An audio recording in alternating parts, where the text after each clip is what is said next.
कहते हैं कहानियां कभी मरा नहीं करती। एक अच्छी कहानी हमेशा हमेशा के लिए अमर हो जाती है, क्योंकि ये पीढ़ी दर पीढ़ी सुनाई जाती है। ऐसे में हमने ये सोचा कि क्यों ना कहानियों के सिलसिले को दोबारा से आपके लिए जीवित किया जाए। आज की कहानी का शीर्षक है जिंदगी मिली दोबारा।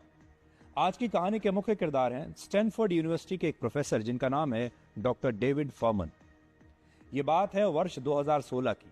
उस समय डॉक्टर डेविड फॉर्मन की उम्र 39 वर्ष थी, 39 ईयर्स। लेकिन वो हमेशा अपने आप को थका हुआ महसूस करते थे। ऐसा लगता था जैसे उनके शरीर की ऊर्जा कहीं खो गई है। एक दिन उन्होंने अपने शरीर की जांच करवाई, जिसमें उनके शरीर की बायोलॉजिकल एज 42 साल निकली, जो उनकी असली उम्र से 3 साल ज्यादा थी।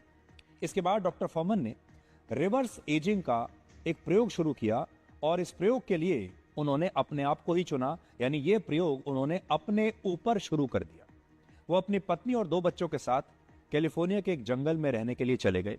यहां उन्होंने लकड़ी का एक छोटा सा घर बनाया, जहां न बिजली की रोशनी थी, न टीवी था, न मोबाइल फोन था।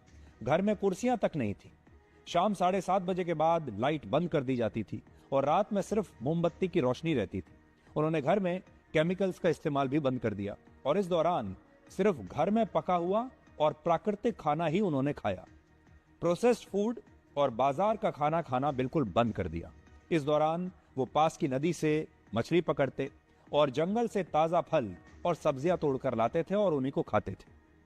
3 साल जंगल में रहने के बाद जब उन्होंने फिर से अपने शरीर की जांच कराई, तो इस बार उनकी बायोलॉजिकल एज 32 साल निकली, 32 ईयर्स, जबकि उनकी असली उम्र अब 42 साल हो चुकी थी।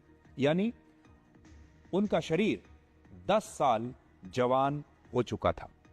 डॉक्टर फॉर्मन की एक कहानी बताती है कि प्रकृति से सच्चा दोस्त आपका कोई और हो नहीं सकता, और आप जितना ज्यादा प्रकृति के पास रहेंगे, आपका दिल, दिमाग और शरीर उतना ही स्वस्थ रहेगा।